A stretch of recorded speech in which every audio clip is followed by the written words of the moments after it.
बाई आमच्या पोरीची सकाळी शाळा बुडली त्या झोपीवरून. मला जागच नाही ना आली. ती सकाळी नेमकी 7 वाजता शाळा. असं जर 10 वाजता असती तर काही करून नेऊन सोड, कारण त्यांना त्यांचं आवरून दिलंच ना. ते दोघाला जाग नाही. कुठं सुधरत आहे.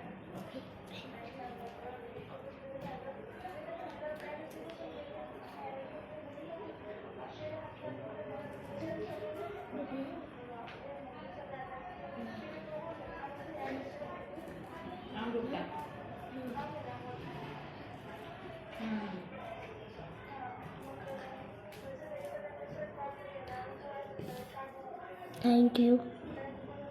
जय श्री राम, जय हनुमान, जय श्री राम, जय हनुमान. Thank you.